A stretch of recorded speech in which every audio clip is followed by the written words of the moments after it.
Jordão, o Vojvoda tem recebido muitas críticas, eu tenho percebido muitas críticas quando se fala das mudanças do Vojvoda na segunda etapa.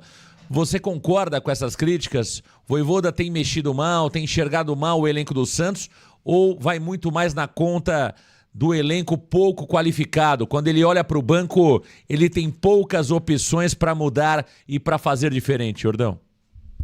Para mim, entra muito mais no mérito do banco, que é ruim. O Santos não tem alternativas, não tem muito o que fazer diferente. Eu acho que aí eu entendo um outro ponto. A leitura dele do jogo, com base no que ele tem no banco, pode ser sim equivocada. Só que o banco ainda assim é muito ruim. Quais são as opções que ele tem para colocar? São poucas. E que vão mudar o jogo, eu me arrisco a dizer que não tem ninguém lá que consegue entrar e mudar o jogo, a não ser o Robinho Júnior no quesito da característica do jogador. Então, eu acho que o Juan Pablo Vojvoda, quando ele tenta colocar o Tiquinho Soares, por exemplo, ontem no jogo, tem um problema. A ideia dele não é ruim, de você ter mais presença de área, já que o seu time está retrancado. O problema é que os laterais não estavam bem no jogo. Talvez se você colocasse o Tiquinho Soares, coloque o Souza mais cedo na partida, porque o Tiquinho Soares entrou para ter presença de área, mas ele não teve presença de área. Porque a bola não chegou no Tiquinho Soares. O Tiquinho Soares muito mais participou do jogo no meio de campo, recebendo o lançamento da defesa, do que no campo ofensivo, dentro da área. São raros os momentos que ele disputa uma bola na área. Eu lembro de um cabeceio dele sem direção. Então eu acho que o Juan Pablo Vojvoda não tem opções à altura do time titular no banco de reservas, só que ele também tem que pensar melhor as estratégias quando for colocar os jogadores. Vou colocar o Tiquinho? Preciso de um cara que cruze melhor as bolas. Vou colocar, por exemplo, o Tomás Incon, que eu já coloque ele no lugar do João Schmidt. Porque quando ele coloca o Santos ontem com o Tiquinho Soares no lugar do Schmidt, o Peixe só fica com um cara para marcar no meio campo. E o contra-ataque do Grêmio é perigoso justamente por isso. Porque teremos o Zé Rafael sobrecarregado, o Mike que não fazia um grande jogo e o Escobar que não fazia um grande jogo. E o Grêmio criou oportunidades. A do gol saindo justamente do lado esquerdo com o Christian Pavon e do lado direito teve outras duas ocasiões em que o Alisson chegou com perigo no contra-ataque. Então eu acho que falta leitura e também opções do Vojvoda. Eu acho que em alguns momentos o Vojvoda enxerga ali errado. Agora, é preciso destacar, Jordão, que o banco de reservas do Santos deixa muito a desejar. E aí a gente entra nas contratações. O Santos mais uma vez contratou em quantidade, esqueceu da qualidade, né? Eu não preciso ver 25 jogos do Bilal Brahimi para dizer que não era o jogador certo para o Santos. Ah, Marcão, mas o Santos acertou no Lautaro. Até agora tem sido um acerto, mas vamos com calma. Vamos com calma, né? O Lautaro pode se dar bem no Santos, como tem até aqui mostrado ser um jogador até de uma certa qualidade e movimentação. Mas em condições normais não seria contratado. Se nós tivéssemos, né, uma análise criteriosa, o Lautaro não teria vindo, o Bilal Brahimi não teria vindo, o Gustavo Cabadeiro não teria vindo, não é isso? E outros jogadores também não teriam chegado ao Santos Futebol Clube. Então, eu vejo que o Juan Pablo Vojvoda também vive esse dilema, né? Ele precisa mudar. Ontem, nós dizíamos, o Guilherme não estava jogando nada. E no banco, quem é que tem? O Roleiser não estava jogando nada. E no banco, quem é que tem? Para fazer melhor que o Roleiser, quem é que tem no banco? O Tassiano, primeiro toque na bola errado do Tassiano, a torcida cai na cabeça dele. Não adianta. Quem mais tem lá? O Ian. O Ian não é um meia. E pouco foi testado. Já deveria, inclusive, estar pronto o Ian. Infelizmente, não coloca o garoto para jogar. Entendeu, Jordão? O Bilal Brahimi é meia? Não é. É jogador de lado. É jogador de lado. Né? Gustavo Cabadeiro é meia? Não é. Jogador de lado. Ou seja, faltam jogadores no banco de reservas que possam mudar a partida. E ontem, por incrível que pareça, ele avançou o Zé Rafael para fazer o papel do Roleiser. Jordão, eu acho que o Barreal não fazia um grande jogo, mas eu não teria tirado o Álvaro Barreal da partida, Jordão. Pela velocidade, pela intensidade dele. Agora eu te pergunto, o Benjamin Roleiser, o Zé Rafael pode fazer o papel do Roleiser? Que claramente, o Roleiser não tá bem, todo jogo ele sai do campo. Ontem, quando o Roleiser errou mais uma, claramente, né, o Vojvoda ficou pé da vida ali e saca o Roleiser depois de mais um erro. O Roleiser errou tudo no segundo tempo. Caía, tropeçava, escorregava. Errou tudo, o tal do Roleiser. Será que o Zé Rafael pode fazer esse papel? Pode ser uma alternativa, Jordão, ou não? Eu acho que não, porque o Zé Rafael, ele já atuou como 10 no Bahia. Só que faz muito tempo. Ele jogou como 10 ainda no ano de 2016, 2017, antes de chegar no Palmeiras e se tornar o segundo homem no meio de campo. Eu acho que o Zé Rafael, ele tem qualidade no passe, ele tem até uma certa qualidade na conclusão a gol, só que o problema é a intensidade. Se nós reclamamos do Benjamin Roleiser, que, por exemplo, é um atleta que pega a bola e para, é um jogador que não tem velocidade para progredir para o campo de ataque, eu acho que com o Zé Rafael nós teríamos o mesmo problema. Por mais que ele seja um jogador muito bom tecnicamente falando, eu acho que o Zé Rafael ainda peca nesse quesito hoje em dia na velocidade. O Santos certamente teria um atraso nos seus contra-ataques, o que no meu ponto de vista é um ponto prejudicial desse time. Porque se nós temos de um lado direito o Álvaro Barreal que corre bastante, do lado esquerdo um Guilherme que corre bastante e um Lautaro Dias que se movimenta bem, muitas vezes a jogada ela morre nos pés do Roleiser porque ele perde na corrida para os jogadores. E me surpreende o Roleiser perder na corrida, por exemplo, para o Arthur, perder na corrida para o Edenilson. Isso me surpreende, com todo respeito ao Roleiser, são 25 anos de idade e não consegue correr mais que os seus adversários. Mas voltando no ponto do Zé Rafael, eu acho que ele não conseguiria fazer isso em alta intensidade durante os 90 minutos sendo o armador do Santos. Jordão, eu acho que de forma pontual ele pode ser utilizado como meia, como foi ontem, né? Agora, eu não colocaria o Zé Rafael desde o início, porque de alguma forma você tira o Zé Rafael do lugar onde ele atua melhor, que é justamente ali um pouco mais como segundo homem do meio campo. Ontem ele, em algum momento, né, ele foi até um primeiro volante, né, Jordão? Depois entra o Tomás Rincon, aí o Zé Rafael avança um pouco mais. Mas quando ele tira o Schmidt, né, no intervalo, o Zé Rafael vira um primeiro volante. Olha a versatilidade, olha como é completo o Zé Rafael. O Zé Rafael ontem jogou de segundo homem do meio campo, jogou de volante e jogou de meia, né? Ele ensinou pro Roleiser, ele mostrou pro Roleiser, que é o jogador da blogueirada, que é o jogador da mídia, como é que faz, né? O que é ser um grande jogador, o que é fazer diferente.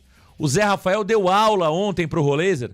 O Zé Rafael deu aula pro Roleiser o que é ser um jogador completo. Ele jogou nas três ontem. E ainda apareceu na grande área para chutar a bola que bate na trave e sobra pro jogador Lautaro Dias. Então, o Zé Rafael deu aula pro Roleiser, né? O Roleiser é limitadíssimo. O jogador, o Adilson Moraes, do Tubarões da Resenha, o Adilson tem dito aí que o Roleiser tem problema físico, Jordão. Que ele tem um problema no joelho. O jogador não conseguiu se recuperar bem de um LCA que teve no Estudiantes. E eu comecei a reparar, o Roleiser tem baixíssima mobilidade. Jogador que não se movimenta. Ele é lento. Aquela dúvida se o Roleiser tem que jogar de atacante aberto pela direita ou como meia, pra mim tá respondida, Jordão. O Roleiser não tem a menor condição de jogar como atacante pelo lado. Ele não tem velocidade, ele não tem 1 contra 1. Ele é facilmente parado, o tal do Benjamin Roleiser. Então, pra ele, é só meia e olhe lá, viu, Jordão? E olhe lá, porque a gente fala, o Roleiser, quando ele chega e recebe a bola, ele segura demais. Ele me lembra, inclusive, o Neymar. Em qual sentido? Quando o Santos desce para um contra-ataque e a bola parava nos pés do Neymar, a jogada já parava ali. A continuidade do lance era totalmente prejudicada, porque o Neymar não conseguia dar sequência ao ritmo que estava sendo imposto num contra-ataque.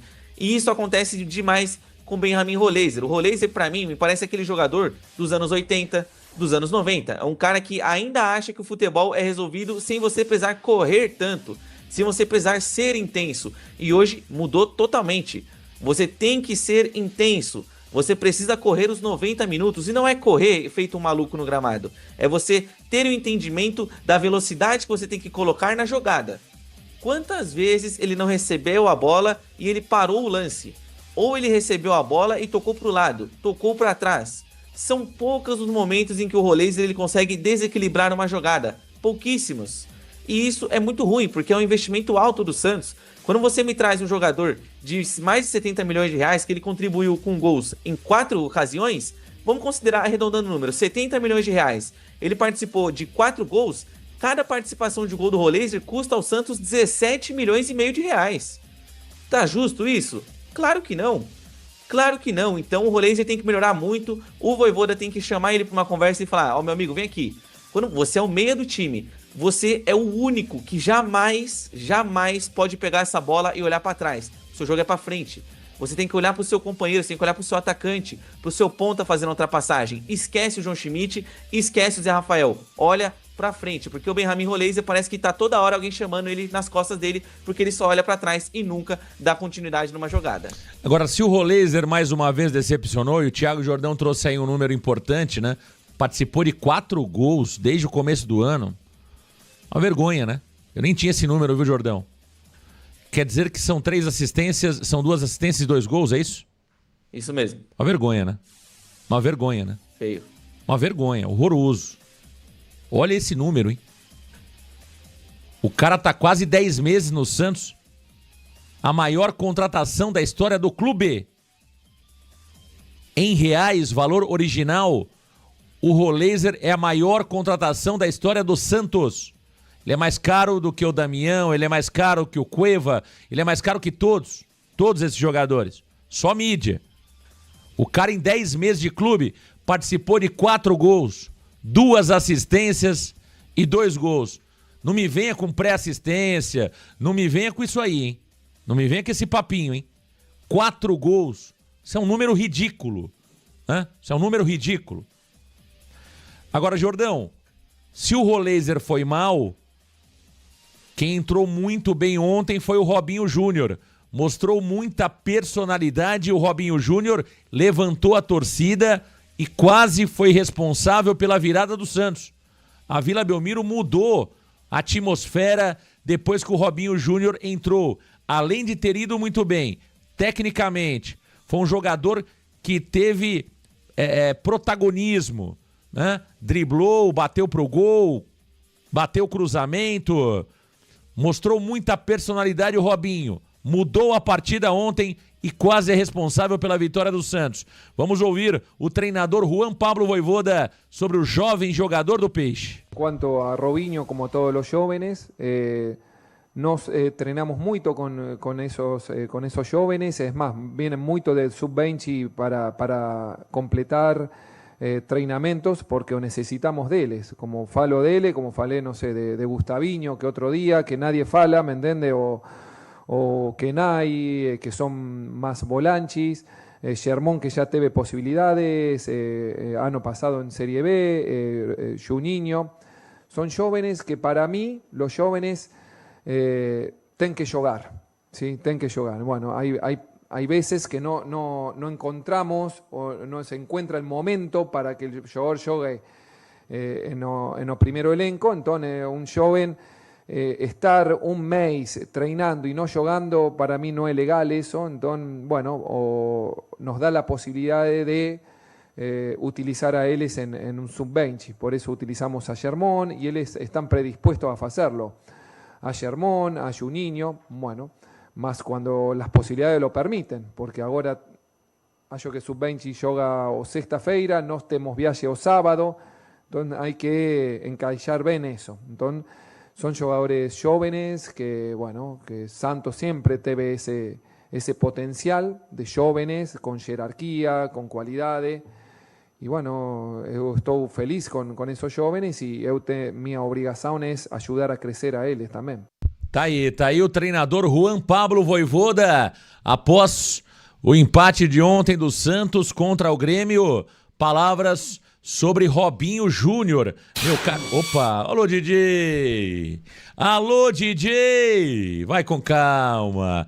Pega leve, pega leve, pega leve, DJ. Ô, Jordão, tô vendo o torcedor do Santos empolgado com o Robinho Júnior. Você acha que ontem foi um bom cartão de visita? Ele mostra que tem condições, que pode jogar mais vezes, que pode inclusive brigar por uma vaga de titular nesse ataque do Peixe, Jordão? Para mim foi um excelente cartão de visita, porque ele entra e traz uma coisa para o time que nenhum jogador conseguiu colocar. Por exemplo, o Guilherme ontem errou tudo que tentou. Jogo muito ruim do Guilherme. Barreal, por mais que seja um jogador intenso, também errou demais na partida e o Roleiser nós acabamos de comentar. Então o Robinho Júnior, ele pega a bola e coloca em dado momento do jogo embaixo do braço. Porque quando ele entra na partida, podem perceber, o jogo do Santos muda de lado. O jogo começa a ser com o Robinho no lado direito. Antes da partida caia muito nos pés do Guilherme, que não estava bem. E aí, entre o Robinho Júnior, ele consegue trazer um dinamismo diferente e jogadas diferentes, principalmente considerando o drible. São raros os jogadores do Santos que conseguem trazer um drible em uma jogada e desequilibrar o seu adversário. E o que eu mais gostei do Robinho Júnior foi a personalidade. Ele bateu todos os escanteios depois que ele entrou no jogo. Todos. O primeiro lance em que ele tem um escanteio, o Guilherme está com a bola nas mãos e ele vai fazer a cobrança, o Robinho falou, deixa comigo, eu cobro. E ele vai lá, cobra. E o gol do Santos sai justamente de uma cobrança de escanteio do Robinho Júnior. Então ontem eu primeiramente parabenizo o Vojvoda pela coragem de finalmente ter colocado o Robinho Júnior em uma situação favorável ao jogador e parabenizo principalmente o atleta, que entrou, não se escondeu do jogo, foi pra cima, deixou um companheiro de trabalho no chão, que foi o lateral esquerdo Marlon em uma das jogadas, e participou do gol do Santos, e que continue assim, porque você tem estrela e muito potencial. Perfeito. Aí o Thiago Jordão, deixa eu responder aqui o nosso amigo Varandeiro. Eu sempre gosto de deixar as coisas bem claras, né? Porque tem que tomar cuidado, porque a mentira, várias vezes repetida, vira uma verdade. Então a gente precisa ter muito cuidado aí, né? Quando se tem uma informação que não é verdadeira. O Rafael Vieira Cruz talvez não tenha entendido o que eu disse, eu não sei se o Thiago disse isso, mas eu disse, né? E eu gosto de deixar as coisas bem claras. Rafael Vieira Cruz coloca no chat, esses dias atrás vocês falaram que o Robinho Júnior não estava preparado. Mudaram de opinião? Vamos lá, Rafael. Não foi isso que eu disse. O que eu disse é o seguinte, o Robinho Júnior ainda precisa evoluir fisicamente, tecnicamente, taticamente. E se ele tem sido relacionado, é preciso colocar ele para jogar. É preciso ter convicção. Quando você relaciona o jogador, você precisa ter convicção e colocar o atleta para jogar. Se é para colocar o Robinho Júnior só para fazer número, para fazer média com o torcedor, com a diretoria ou com quem quer que seja, não relaciona o jogador, coloca ele na base para que ele evolua lá. É isso que eu disse. É isso que eu disse. Tem uma diferença muito grande daquilo que eu disse para aquilo que você entendeu. O Robinho Júnior, eu continuo dizendo que ele ainda precisa evoluir. Ele não está 100% pronto e natural que não esteja pela idade dele. Agora, ele pode evoluir no profissional. O que nós estávamos cobrando, em especial eu, é que o Robinho Júnior tivesse mais oportunidades, que ele ganhe minutagem, que ele desenvolva. E eu falo isso não só do Robinho, falo isso do Ian. O Ian é outro jogador que precisa jogar, precisa ter minutos. Agora, se você, todo jogo, precisa colocar um jogador de velocidade, de drible, para explorar o contra-ataque, e você olha para o banco, tem o Robinho e você escolhe o cara que está do lado, mostra que você não acredita nele, mostra que você não tem convicção que ele está pronto. É isso que eu dizia. Então ontem o Juan Pablo Vojvoda acreditou nele. Tem que acreditar mais. Se o treinador não acredita no jogador, não leva. Não leva. E no caso do Robinho, pela baixa idade, é melhor o cara continuar jogando no sub-20 do que ficar escanteado no time profissional. É isso que eu disse. Agora, eu acho que o Robinho tem muita personalidade, é um jogador que eu acho que tem estrela, isso é muito importante no futebol. Eu acho que o Robinho tá preparado, tá pronto, vai chegar no profissional e vai resolver? Ainda não. Ainda não. Eu acho que é muito mais euforia, né, pela história do pai do que por qualquer outra coisa. Ele tem condições? Tem condições. Tem condições. Agora, preparado 100%, ele não tá. E é natural que não esteja. Então tem que tomar cuidado para que a gente não crie uma expectativa que o jogador mais à frente não vai entregar, viu, Jordão? Ele é bom jogador, mas eu sempre destaco, na base, ele não era titular absoluto, Jordão. Ele era reserva no sub-20. Eu só tenho esse cuidado para que o torcedor mais à frente não puna o garoto por entender que ele não está entregando aquilo que talvez ele não vá conseguir entregar num prazo curto. Com certeza. E assim, o Robinho, no meu ponto de vista, ele pulou uma etapa, porque na categoria anterior, antes do profissional, ele não era o titular do time. Eu vejo que, por exemplo, ele passou à frente do Matheus Xavier. Esse sim, o Matheus Xavier, eu acho que ele poderia ter tido uma chance primeiro do que o Robinho Júnior, visto que o Matheus Xavier já iniciou os trabalhos no ano passado. Só que o Robinho Júnior ele tem um contrato que tem um plano de carreira. Só que de nada adianta você traçar um plano de carreira para o jogador, fazer N promessas, se quando você leva ele para o time, ele não entra. É um grave erro do Santos e não é exclusivo do Robinho Júnior. Quantos jogadores jovens já não passaram por aqui, que mofaram no banco de reservas e perderam potencial e acabaram virando até mesmo jogadores ruins na continuidade da sua carreira? Então eu penso o seguinte do Robinho. Para mim, ele pulou uma etapa, ele não está 100% pronto e até por isso ele não é titular do time e até por isso talvez o Juan Pablo Vojvoda não o escale com tanta frequência, assim como aconteceu também com o Kleber Xavier. Só que o Santos, se tem o entendimento de que ele tem potencial, tem que colocar sim o garoto, porque é assim que ele vai evoluir. Uma varandeira, se salvo engano foi a Aline, ela falou muito bem, olha, o Estevão quando surgiu, ele era franzino. E como que ele evoluiu? Jogando. O Endrick, a mesma coisa, ele surge fraquinho, franzino, e com 2 anos de profissional ele ganha muita massa muscular e fica forte. Ou seja, o jogador ele ganha casca atuando, ganha entendimento do que se passa numa partida profissional e de alta intensidade e evolui o seu corpo gradativamente. Agora, se você pega esse atleta e deixa no banco de reservas, o corpo não desenvolve, a técnica não desenvolve e muito menos o QI de jogo. Ele vai sempre ser aquela dúvida, como foi, por exemplo, o Miguelito.